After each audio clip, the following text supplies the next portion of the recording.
আমার আগের ভিডিওতে আপনারা দেখেছিলেন নারোমালা শুক্রবারের হাটে মাছের বাজার। এই ভিডিওতে আপনাদেরকে আমি দেখাবো নারোমালা শুক্রবারের হাটে সবজির বাজার।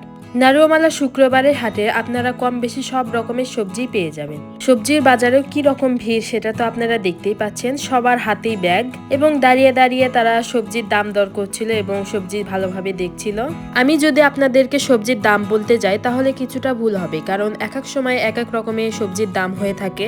এই জন্য আগে থেকে বলা মুশকিল, মানে কি রকম দাম হতে পারে সবজির বাজারে ভিডিও শেষ করে আমি চলে আসলাম পশু পাখির হাটে। বৃষ্টির কারণে একদম নাজেহাল অবস্থা সবকিছুরই। এখানে তো সামনে দেখতেই পাচ্ছেন হাঁস বিক্রি করা হচ্ছিল। দেখতে পারলাম পাতি হাঁস অনেক উঠেছে এবং সবাই দাম দর করছিল কিরকম দাম, এবং বাচ্চা উঠেছে পাতি হাঁসের, মুরগির বাচ্চাও দেখলাম, সবকিছুই দেখলাম এখানে। হয়তো মুখে বলার দরকার নাই, আপনারা তো ভিডিওতে দেখতেই পাচ্ছেন কি রকম ভিড়, এবং আমি যে ভিডিও করব সেই জন্য ক্যামেরা যে নিয়ে যাচ্ছি সেই জায়গাটাও পাচ্ছিলাম না।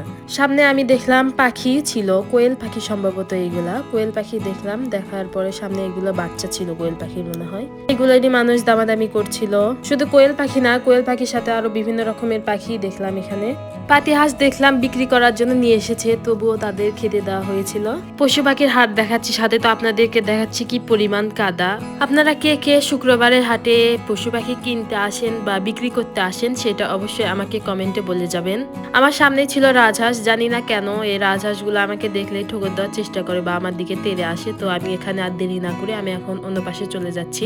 অনেক কষ্টে ভিড় ঠেলে আমি সামনের দিকে চলে যাচ্ছিলাম। সামনে আমি মুরগি হাটে চলে আসলাম। বিভিন্ন জাতের এবং বিভিন্ন রকমের মুরগি এখানে বিক্রি করা হচ্ছিল। আমি সামনে একটা মোরগ দেখতে পেলাম, বেশ ভালোই ছিল মোরগটা, দেখতে সুন্দর। আমি মুরগিরও দাম বলতে পারলাম না, কারণ আমি তো কেনার উদ্দেশ্যে আসিনি, আমি ভিডিও করার উদ্দেশ্যে এসেছিলাম। তো মুরগি হাটে এবং পশু পাখির হাট থেকে বের হয়ে আমি চলে আসলাম এই আখের হাটে। একটা আখ ছিল 20 টাকা করে, তো আমি দুইটা নিয়েছিলাম 40 টাকা দিয়ে। সেগুলোই কেটে দিচ্ছিল, আমি পছন্দ করে দিলাম, সেটাই কেটে দিচ্ছিল। এখন বর্ষাকাল, আমি প্রথমে ভেবেছিলাম যে আখের হয়তো মিষ্টি হবে না, তো আমি খেয়ে দেখেছিলাম যে ভালোই মিষ্টি ছিল, এই জন্যই দুইটা নিয়েছিলাম খাওয়ার জন্য।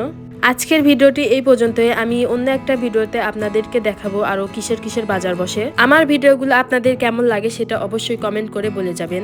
আমার ভিডিও যদি আপনারা ফেসবুক থেকে দেখে থাকেন তাহলে অবশ্যই পেজটা ফলো করে যাবেন, এবং যদি ইউটিউব থেকে দেখে থাকেন তাহলে অবশ্যই চ্যানেলটি সাবস্ক্রাইব করবেন। আর কমেন্টে বলে যাবেন ভিডিওগুলো কেমন হয়েছে। লাইক কমেন্ট শেয়ার করতে ভুলবেন না। আল্লাহ হাফেজ সবাইকে।